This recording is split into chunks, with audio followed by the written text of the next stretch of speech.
Good evening, I'm Hanomansing in St. Peter's Square. In just a few hours now, here at the Vatican, Indigenous leaders from Canada will meet with Pope Francis. Survivors of residential schools and their supporters have waited a long time for this historic summit to share their stories, but also to seek accountability. Tonight, what you need to know. Delegations arrive in Rome, expectations and emotions are high. I think an apology has to be done. What the delegates want from the Roman Catholic Church. I'm Janella Massa. Also tonight, Ukraine's president says he'd compromise to end the war. With Russian advances stalled, there are growing fears attacks could turn more unpredictable. With restrictions lifted, COVID spreads. COVID's still here. We still have to be careful. How bad the spring wave could get. They battled snow and frigid temperatures to make it official. It's a dream come true.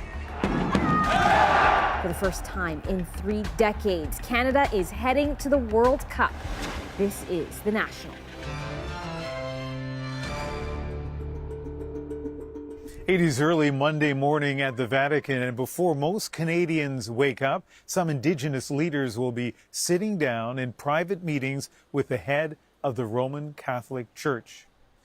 The journey to this point, to this area, has been a long one and delayed just months ago by COVID concerns. The message: it's time for the Pope to apologize for the atrocities of residential schools and to deliver that apology in Canada.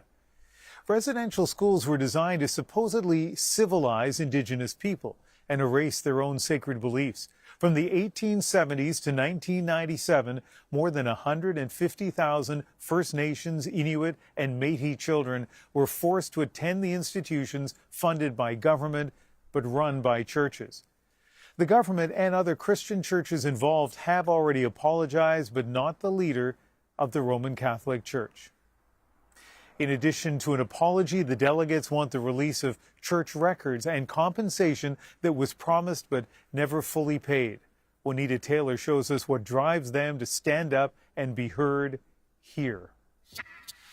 As they waited to board an 8-hour flight to Rome, these delegates, who have been meeting for months to plan their message, enjoyed a happy reunion, a good start to a trip of a lifetime. Very excited, very humble. So very grateful. Brought memories back from my childhood and the way I was taught, and that what helped me survive the residential school. She spent 10 years at residential school after her mother died of tuberculosis. Although they tried to change us to say that our family was no good, they were savages, they didn't know nothing. My mom and dad taught us kindness, to love, respect, and that was that helped me survive. The discussions here in Rome will be incredibly difficult. Memories of residential school experiences will be shared, including how that has broken families. And since the discovery of what are believed to be unmarked graves at former residential school sites, the call has grown louder for an apology to be delivered in Canada. Meetings with the Pope this week are being called historic. I think it'll change our country. I think that's how important it really is. And I think it'll change our country in different ways. I think reconciliation will take over. Now that we know the truth of what happened, I think reconciliation now will continue. This Archbishop says the Pope wants to listen to what they have to say. And my hope is that this is going to be for them a moment that's going to help in that journey of healing that they're on, yes, but so's the church, and in so many ways so's the citizens of Canada. Delegates from the Métis National Council and a small contingent of Inuit are meeting separately with Pope Francis on Monday. Later in the week, the Assembly of First Nations. Then on Friday, Pope Francis will meet with all 3 groups.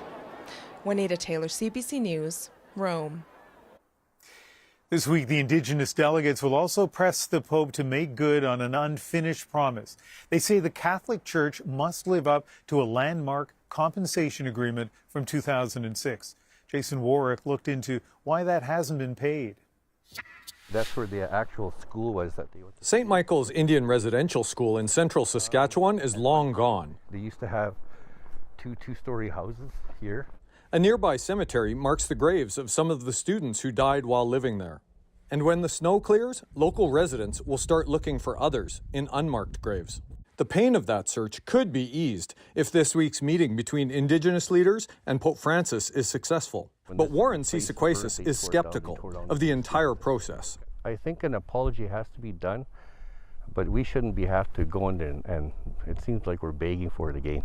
Still, before they can even accept an apology, survivors say the Catholic Church must make good on two broken promises made in Canada's Indian Residential School Settlement Agreement of 2006.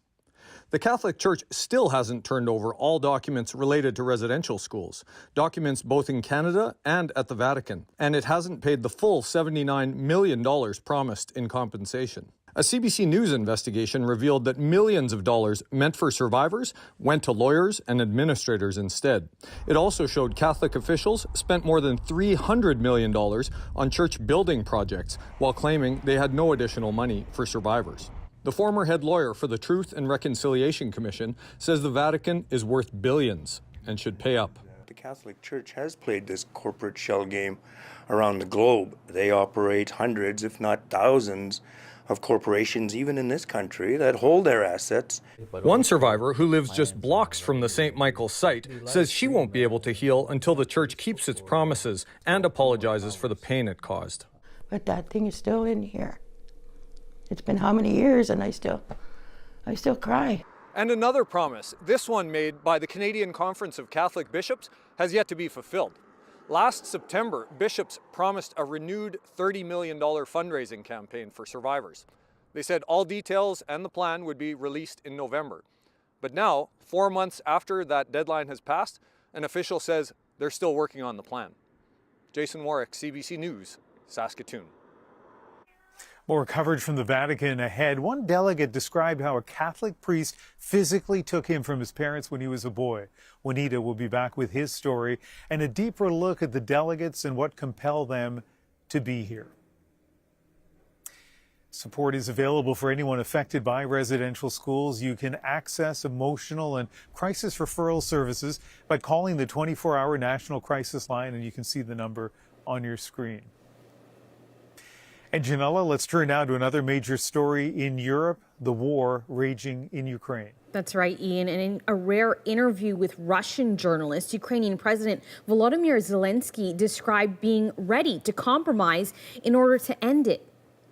Я понимаю, что освободить полностью территорию, заставить Россию невозможно. Это приведет к Третьей мировой войне. Я прекрасно все понимаю и отдаю себе отчет. Поэтому я и говорю, это компромисс, да, компромисс. Вернитесь туда, с чего все началось, и там попытаемся решить вопрос Донбасса. Сложный вопрос Донбасса. And the Kremlin warned it was watching Russian media and would take measures against any who published the interview. On the ground, there's no sign of ceasefire or compromise after Russia hit the Ukrainian city of Lviv, far to the west. Slima Shivji shows us Ukrainians appear resigned to a long, brutal, and bitter conflict. A quiet calm settles over Lviv's book market, leafing through a potential buy in what feels like a world away from the war. And from last night, when several explosions rocked the western Ukrainian city, shattering what's been a relative safe haven for many fleeing fighting elsewhere. Russia's defense ministry says it used precision cruise missiles launched from the sea at fuel storage tanks. It's the closest attack the city of Lviv has seen. Some kind of fear in the air. Still, the unease doesn't faze Oleg Osini. I came from Kiev, so I see the most dangerous places. Keeping our optimism with us. And the defiance here is widespread. A month ago, we can expect the war on our doorstep, so we are ready for everything. Ukrainian forces are on the offensive in the outskirts of the capital, Kyiv. Tanks abandoned by Russian troops, commandeered and taken. But the destruction left behind by the invading forces is everywhere. In Mariupol, battered by near constant bombings, there's only charred buildings and tears. What now? There's nothing here, she says, in anguish. What is left is fear that Russia, frustrated by its stalled effort, may turn increasingly unpredictable and try to divide up the country, a Ukrainian military official warns. There's uncertainty, too, on what effect this gaffe will have from U.S. President Joe Biden. For God's sake, this man cannot remain in power. The suggestion that Vladimir Putin should be ousted from power prompted feverish damage control from the White House and distancing from Western allies. I wouldn't use those words, France's president said. We don't want any escalation. In a war that keeps pummeling Ukrainian cities and displacing its people. And today, confirmation that in-person talks between Russia and Ukraine will resume over the next few days in Turkey. The last round ended with both sides calling the process difficult. Salima Shivji, CBC News, Lviv. While Western Ukraine remains relatively safe, the war elsewhere is lethal and unpredictable. In the north, Ukraine is pushing back against Russia's efforts to encircle cities from Kyiv to Kharkiv. Recent fighting in the east has been extremely fierce, Russia looking to break through there. And in the south, that's where Russia's scorched earth battle to seize Mariupol continues. But an even bigger prize would be Odesa. And Ukrainians know it. CBC's Margaret Evans has entered that city to find a seaside fortress. Odesa, long known as the Pearl of the Black Sea, now dressed for war. Anti-tank obstacles fill the streets of the city center like big jacks placed by the hands of giants.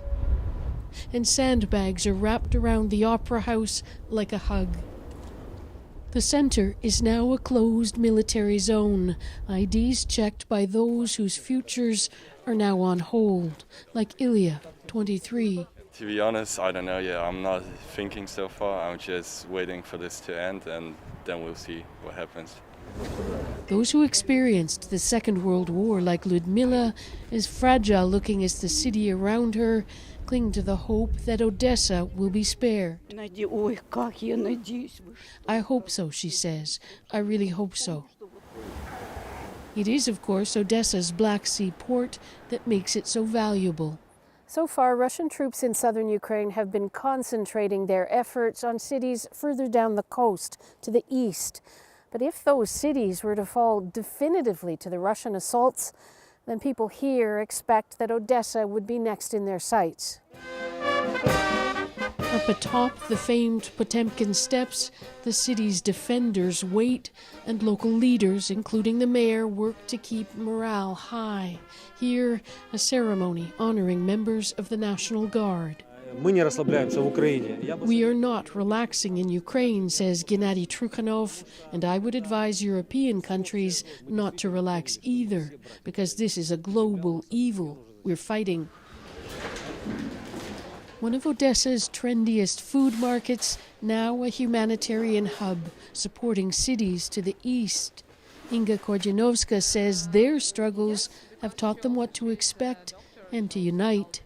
We see that every city where Russian soldiers have came, everything was destroyed. And of course, even those people who say that they are not with politics, now they understand that no, you can't be out of this process.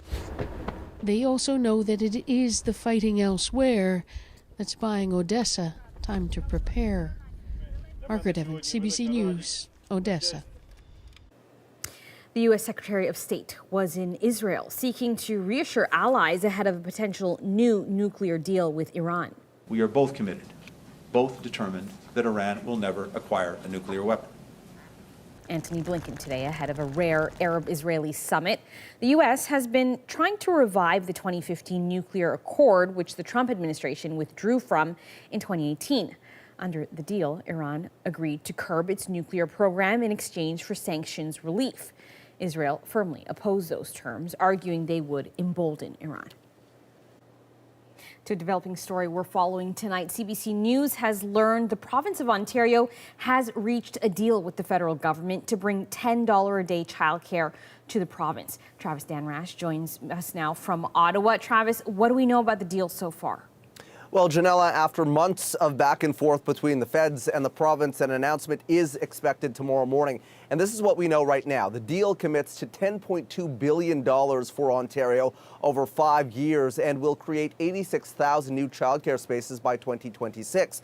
It will mean a reduction in fees almost immediately, around 25% to start, and then another 25% by 2026. That is a big deal here in Ontario. Childcare costs can be over $1,800 a month in some cities like Toronto, and so this will mean major financial relief for some families, Janella. And it should be noted that Ontario is the last province to sign a deal like this. Tell us a bit more about the politics behind all of this. Yeah, that's absolutely right. So the province has argued all along, because Ontario has the largest population in the country and has a complex childcare system, a different funding formula than other provinces needed to be applied. Now, the province is getting more flexibility over how it can spend the money over the 5-year term, and additional money outside of that 5-year agreement to help reach the $10 a day target is going to be had as well. Now, it's unclear at this point how much extra money that is, and all of this comes, of course, amid the backdrop of a provincial election campaign. So if Premier Doug Ford is able to announce substantially more tomorrow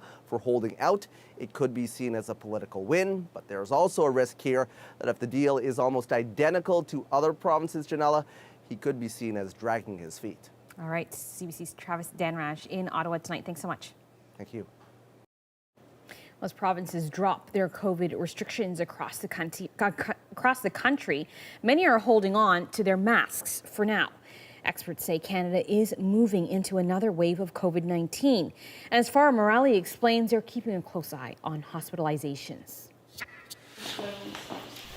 It's been nearly a week since mask mandates were lifted in Ontario, but most clients at this salon are keeping them on. Have a good day. They come in and they already have the mask on. They choose to keep it on. And that's okay with us. As public health measures loosen, wastewater monitoring data suggests cases are rising in many places. Certainly, if mandates are lifted, you expect to see more transmission. Experts say the more transmissible variant of Omicron could also be to blame. We expected to see an increase in the number of COVID cases simply because BA2 is here. For some kids returning to school after spring break in BC, it's creating anxiety. Masks won't be required in class. I feel that it's a bit too early. Many experts say the question is no longer, are we headed for a spring wave, but rather, how severe is it going to be? Without widespread testing, one of the key metrics they'll be looking at is hospitalizations. Data shows on average the number of COVID patients in hospital in Canada declined last week. But on a provincial level, there's been a recent uptick in places like BC, Ontario, and Newfoundland. We do have significant community level protection, but it's still unknown to what extent that's going to help us and to what extent subsequent waves are going to impact us. In Quebec, hospitalizations are climbing outside of Montreal. But that's not the only concern. A lot of healthcare workers have been exposed to the virus recently. Back at the salon, the owners say they're continuing to encourage staff to keep masking. For the most part, we're all wearing our masks, but I think it makes people a little bit more at ease. At ease during a time when much uncertainty lies ahead. Farah Morali, CBC News, Toronto. All right, some good news tonight. A thrilling victory for Canada. After 36 years, the team has qualified for the World Cup with a 4-0 win over Jamaica. As Jamie Strachan shows us, it was played under some very Canadian conditions. Eustachio to Kyle. For Canada, the party started early and didn't stop. On a day better suited for an outdoor hockey game with the temperature dipping below zero, Canada's men's national team seized the opportunity, giving this sold-out crowd an enduring moment they expected to see. Back across, Buchanan! Our country needs this. It's a way to bring us together, especially after all we've been through. This means more than just sport. Fans came from every corner of the country. ready to experience a game many thought would never happen. Can't miss it. It's like this is the biggest game in Canadian soccer in 36 years on the men's side, so you got to come to Toronto. It's going to be a big party today. For years, Canadian soccer fans have had to cheer for other countries at the World Cup. Not anymore. You support teams, but it's different when you support your home country, and I get to see Canada at the World Cup, so it's a dream come true. The Kings of the North, they've done it! Canada is going to the World Cup! This run to the World Cup has been 36 years in the making, but this is a new team that has caught the world's attention. So many disappointments through the years, and this is the new Canada, new brotherhood, new family, new everything. 4 years ago, head coach John Herdman predicted this, but given Canada's mediocre soccer history, few believed him. It seemed like he was selling a little bit of some fairy dust, but for us on the inside, and that's all that really mattered, it was something that we really felt like if we put our minds towards it, we can really do that. On Friday, the draw for the World Cup will be held and Canada's initial opponents will be revealed. Another chapter in what was once a dream, but not anymore. Jimmy Strachan, CBC News, Toronto. Celebrities hit the red carpet for the Academy Awards for a showing like it's 2019 again. We're going to be interrupted. Oh. But while the stars are back, will the TV viewers return? We're at the Dolby Theatre for the glitz and glamour. Plus, a wedding photographer turns his lens to the war. My camera is my weapon because I can tell the truth. I speak with a photographer who's capturing the destruction in his hometown. But first, here at the Vatican, just hours from a meeting that Indigenous communities have been waiting for years. The Roman Catholic Church has to admit for each role for cultural genocide. But will it meet expectations for survivors of residential schools? We're back in a moment.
Tonight at the Vatican, the stillness gives no hint that history is about to be made. Indigenous delegates from Canada set to start private meetings with the leader of the Roman Catholic Church. They want the Pope to understand the damage their families and their culture was forced to endure when his church helped run the residential school system for more than a century. Juanita Taylor is back with a deeper look at some of the delegates and their haunting family stories.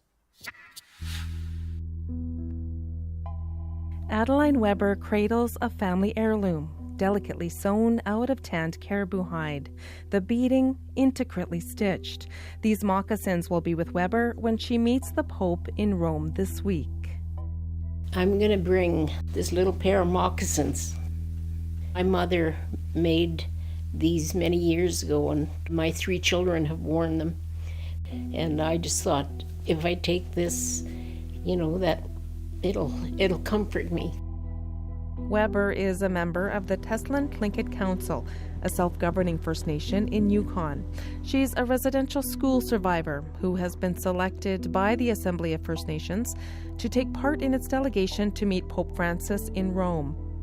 It's important to me and it's important to my family that we at least have some closure. Weber and her 8 siblings attended residential school. One of her brothers never made it home from Tlucha Residential School in Carcross, Yukon. When he was about 6, he died in the residential school. We found out that he had measles, and he's buried in Carcross, but we don't know where his grave is, and my mother never ever knew where that was. Weber wants the Pope to listen to her story, to hear the impact of that pain in person. Now we're facing up to the people that started this whole situation that broke up our families. 1,000 kilometers away in Fort Simpson, Northwest Territories, 2 residential schools once stood on the traditional land of Lidlekwe. Pope John Paul II visited here in 1987. This teepee was built in his honor. Regional Chief Gerald Antoine was there. Nobody ever thought that a person of that significance would come to our community. Regional Chief Antoine attended LaPointe Hall in his village as a child. Now he's leading the AFN delegation in Rome. He still thinks about what Pope John Paul II said to his people in 1987. Yes, you have self-determination. Yes, you have land, you have a way of life. And it really has helped us to feel that finally we're being acknowledged as human beings. But what the Pope didn't offer that time was an apology for the Church's role in residential schools. Regional Chief Antoine says he wants to hear Pope Francis say that he will deliver an apology in Canada. There's an expectation. There's also the feeling in our people that needs to happen. And so I have a really strong sense that it will happen. The apology is call to action number 58 in the Truth and Reconciliation Commission's final report. Pope Francis has committed to visiting Canada at some point to work on reconciliation. It was quite a controversial call to action internally, even among the commissioners, because we also heard many survivors say, I have never set foot inside a church. Since I left residential school, I never intend to set foot inside a church again. But we also heard from many survivors who said that the church had actually played an important role in their healing, that their traditional culture and spirituality was very important to them, but so too was the church and their connection to the church.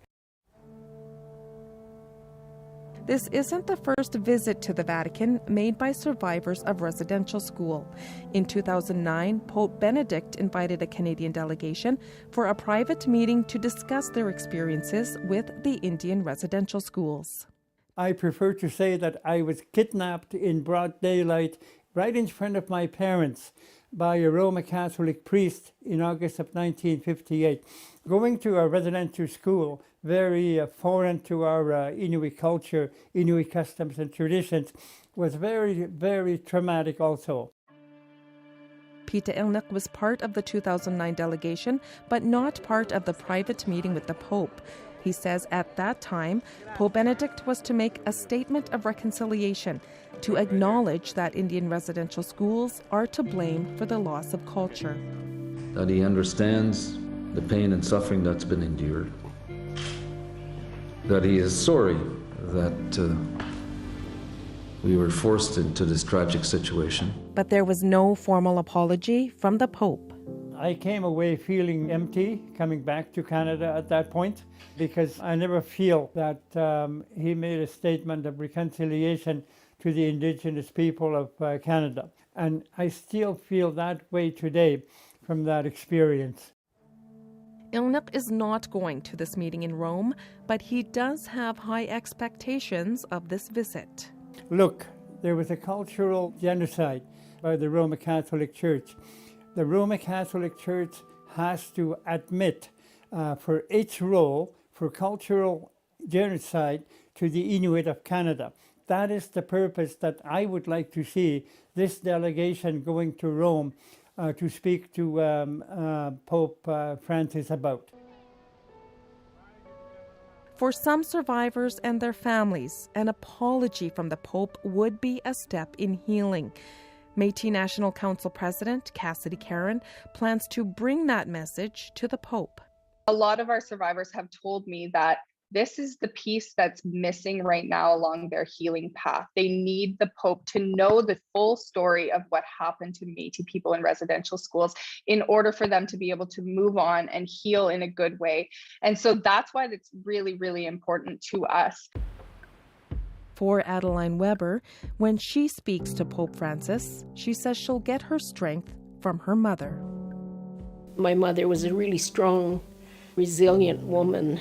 I wouldn't have been able to do what she was able to do with all her children taken.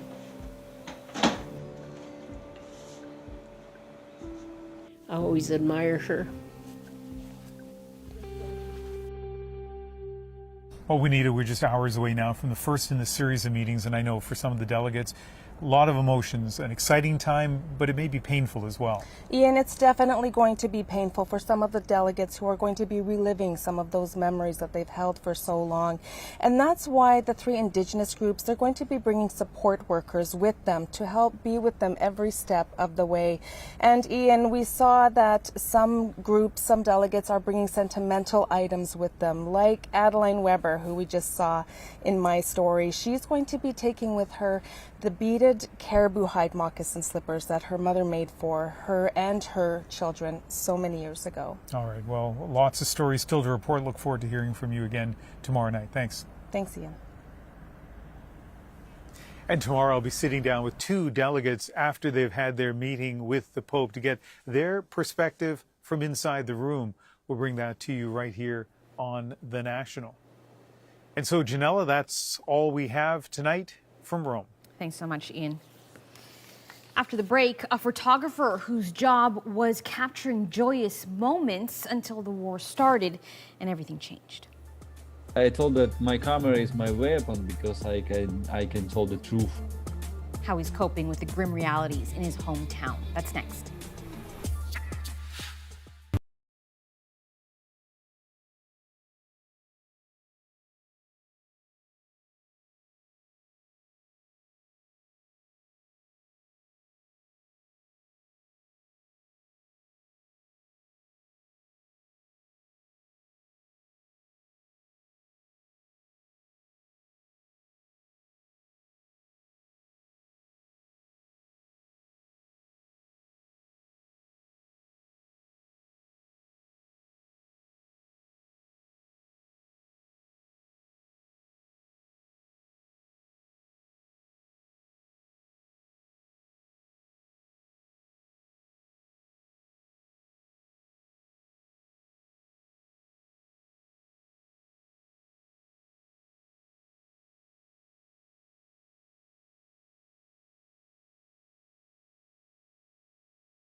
Welcome back. The war has upended the lives of Ukrainians, with many being forced to make impossible decisions, forced to do things they never imagined they'd have to do. Pavel Dorogoy is a photographer living in Kharkiv, and when the Russians invaded, he went from photographing the joy of weddings and the beauty of architecture to documenting the stark devastation of war. I spoke with him about that painful shift in the situation in Kharkiv now, a warning that some of the images he's captured are distressing.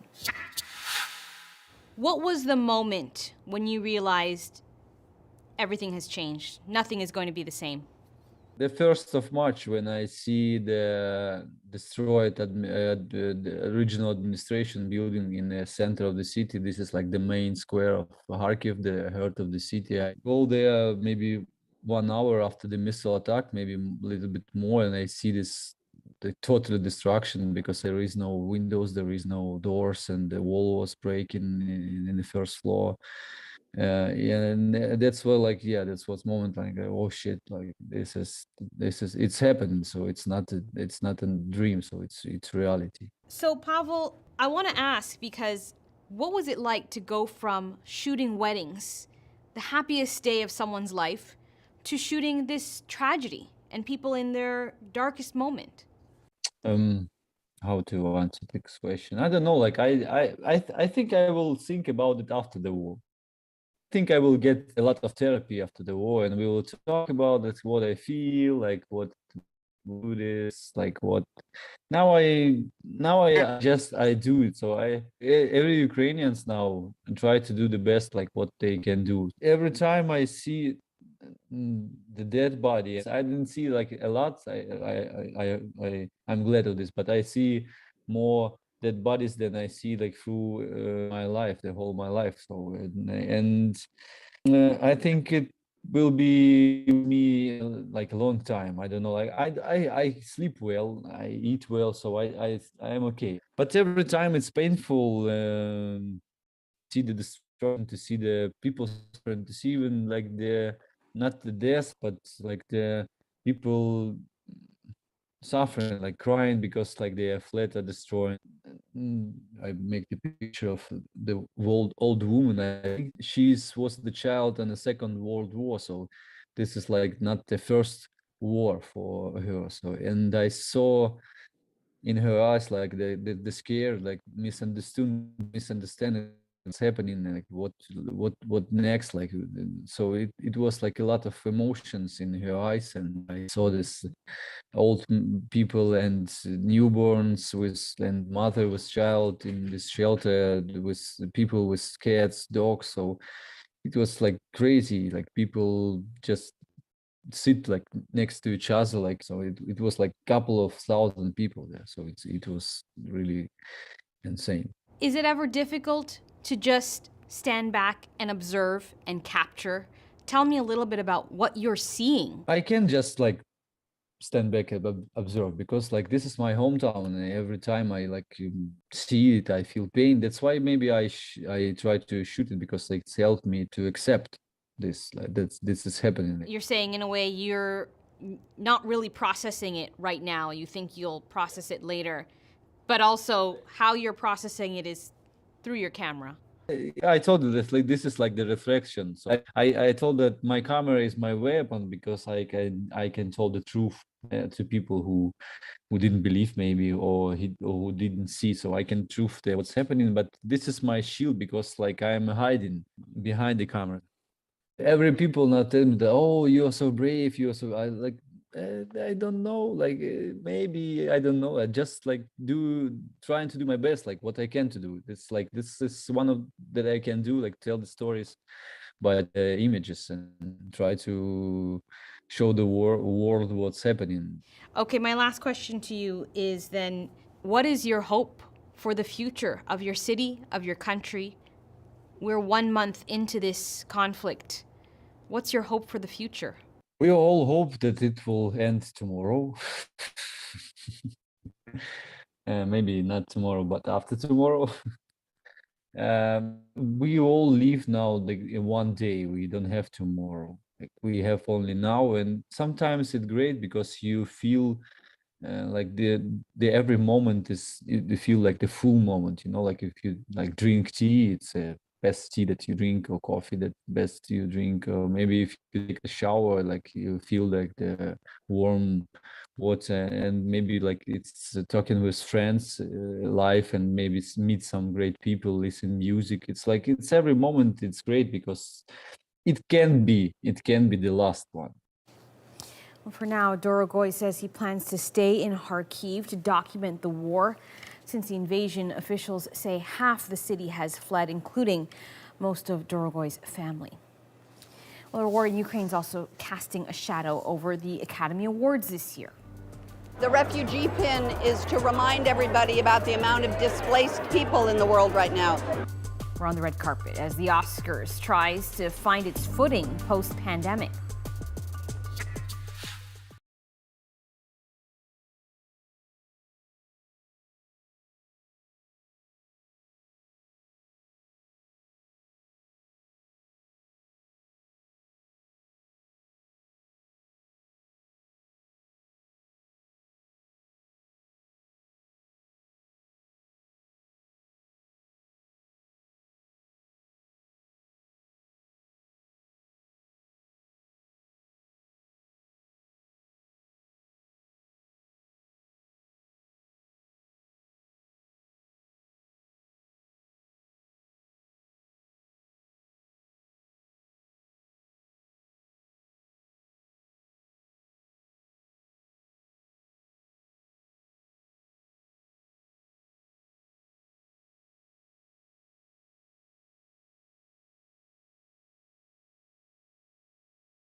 I'm Jason D'Souza, in for Jamie Poisson, and tomorrow on CBC's daily news podcast, Front Burner, in light of Russia's war in Ukraine and talk of smaller tactical nukes, we step back and look at the state of the nuclear threat.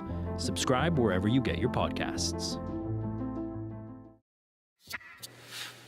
To a Go Public investigation now. A Toronto man paralyzed in a fall years ago is now struggling to pay for basic medical supplies essential for his everyday bodily functions. The costs aren't covered, forcing him to regularly put his own health at risk.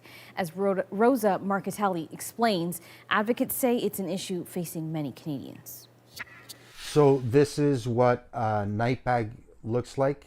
Paralyzed from the chest down, Chris Stigas has to use catheters and other medical supplies to urinate. He says he has no choice but to roll the dice on his health every day, risking serious infection by reusing supplies, because the healthcare system won't provide what he needs, and he can't afford to pay for them himself. It's a constant source of anxiety. An estimated 47,000 Canadians with spinal cord injuries use catheters, but Canada's so-called universal healthcare system is leaving many short, say advocates. That's because a patient's ability to get the medical supplies he or she needs depends on what province they live in, or the ability to pay out of pocket. There really isn't a standard of practice across Canada. Others with spinal cord injuries report intentionally dehydrating themselves to avoid filling their bladders, boiling medical equipment to try and disinfect it, and using cheaper, unlubricated catheters which double the chances of infection. That seems completely unbelievable that we all live in Canada, and between us there's different levels of coverage for medical supplies when it should be the same for everybody. A spinal cord injury is a spinal cord injury. For example, Ontario, Manitoba, and British Columbia are among the provinces with the least access to funded programs. Alberta and New Brunswick offer partial coverage tied to income. Saskatchewan, on the other hand, is considered the gold standard by advocates, based on the needs of the patients with no eligibility restrictions. It makes me feel like a second-class citizen. In Stigas' home province of Ontario, the Health Ministry tells Go Public it's not planning any changes. Health Canada isn't either. It says medical devices are the jurisdiction of provinces and territories. Rosa Marcatelli, CBC News, Calgary. Our Go Public stories come from you. So if you have a tip for the team to investigate, just send an email to gopublic@cbc.ca. Elton John is among the celebrities paying tribute to Taylor Hawkins, the Foo Fighters drummer who died Friday. He was one of the nicest people you could ever met and one of the greatest drummers. During John's concert in Iowa, he dedicated a song to Hawkins, "Don't Let the Sun Go Down on Me." Hawkins died in a hotel room in Colombia. Preliminary toxicology tests found opioids and several other drugs in his system. After a scaled-back ceremony last year, thanks to COVID, the biggest night in Hollywood is back in full force and officially underway. The greatest director in the world, right here. What makes him so? Oh, he's a visionary. He's just high praise from actor Jason Momoa for Canadian director Denis Villeneuve on the Oscars red carpet. His movie Dune earned 10 nominations. Already tonight, it's won 6. And let's go to the red carpet where Eli Glasner joins us. Eli, lots of talk about the Oscars losing its audience. So how are they doing so far in trying to win people back?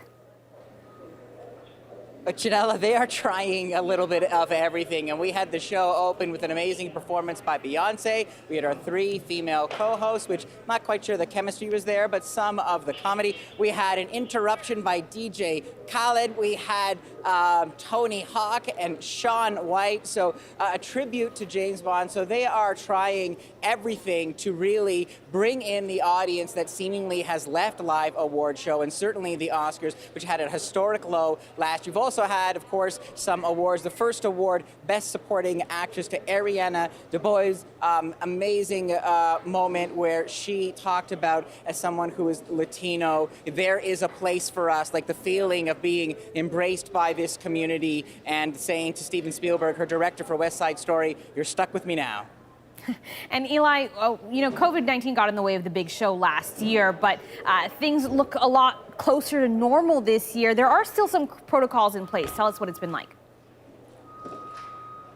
There's a lot of protocols in place. I mean, here in Los Angeles, there's an app, there are wristbands, there are checks galore. We've been driving all around the city to get our PCR tests, and that's because other award shows have been seen as super spreader events. And even before the Oscars began, it was affecting some of the people who were supposed to be inside. Lin-Manuel Miranda and Canto already won for Best Animated Film. He came to the city, his wife tested positive, so he is not with us tonight because COVID is continuing, as are the Oscars. Janella, as the show goes on.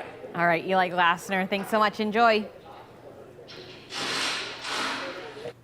Well, early in the show, we mentioned Canada's soccer win. It's not the only win this weekend or the moment to celebrate this weekend. Oh, Canada, gadbay tung's destino. The Habs taking steps toward reconciliation with a night of Indigenous celebration.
A hockey night tradition took on special meaning last night at Montreal's Bell Centre. Before the Canadians took on the Toronto Maple Leafs, fans heard the national anthem in 3 languages: French, English, and Cree. And performing the anthem was singer-songwriter Picasso Mukash. He's originally from a Cree community in northern Quebec, and tonight his rendition is our moment. O Canada,